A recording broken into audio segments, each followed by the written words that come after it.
Hi hello வணக்கம். இது உங்கள் அன்பு அன்புடன். இந்த வீடியோ பதிவு வந்து ஆன்டிசிபேட்டரி பெயில்னா என்ன, அது எந்த செக்ஷனில் வரும், அதோட ஆன்சர் தான்.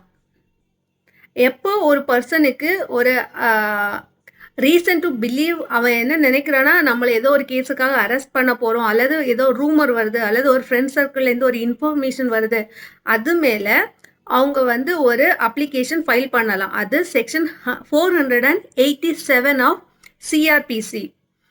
அதில் இது அவங்க ரீசன் எல்லாம் கொடுத்துட்டு, அது எதுக்காகனா அவங்க வந்து அரெஸ்ட் பண்ணி அதுக்கப்புறம் ரெகுலர் பெயிலுக்கு அப்ளை பண்ணி அந்த பெயில் வாங்குறதுக்கு முன்னாடியே அவங்க வந்து ஆன்டிசிபேட்டரி பெயில் வந்து வாங்கிக்கலாம்.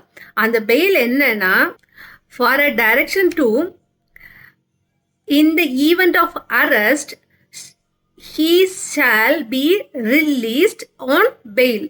அவ்வளோதான். நான் முன்னாடியே பெயில் வாங்கி வச்சிருக்கேன், நீங்கள் என்ன அரெஸ்ட் பண்ணால் அந்த பெயிலை காட்டிட்டு அவங்க வந்து போலீஸ்கிட்ட இருந்தோ அல்லது வேறு அத்தாரிட்டி இருந்தோ ரிலீஸ் ஆகிக்கலாம்.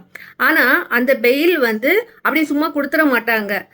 3 கண்டிஷன்ஸை அவங்க ஃபுல்ஃபில் பண்ணோம். ஒன்று, எப்பெல்லாம் போலீஸ் இன்வெஸ்டிகேஷனுக்காக கூப்பிடுறாங்களோ அல்லது அத்தாரிட்டி கூப்பிடுறாங்களோ அவங்க அவைலபிளாக இருந்தே ஆகணும், இல்லைன்னா இமீடியட்டாக அந்த பெயில் கேன்சல் ஆயிரும். செகண்ட், அவங்களால விக்டிமுக்கோ அல்லது வேறு யாருக்கோ தொந்தரவோ அல்லது வந்து பயமுறுத்துதலோ எதுவுமே நடக்கக்கூடாது. மூணாவது, அவங்க அந்த ஜுடிஷிக்ஷன் அப்படின்னா இந்தியாவை விட்டு எங்கேயுமே வெளியில் போகக்கூடாது வித்தவுட் த பெர்மிஷன்.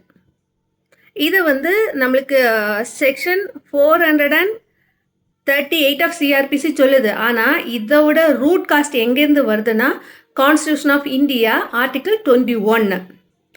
இது எதுக்காக ஆன்டிசிபேட்டரி பெயில் கொடுக்கணும், அதை வந்து அப்கமிங் வீடியோவில் அப்லோட் பண்ணுறேன். இந்த வீடியோ உங்களுக்கு ஃப்ரூட்ஃபுல்லாக இருக்குன்னு தெரிஞ்சால் இந்த சேனலை சப்ஸ்கிரைப் பண்ணுங்கள், ஷேர் பண்ணுங்கள், கமெண்ட் பண்ணுங்கள். பாய், ஹாப்பி லேர்னிங்.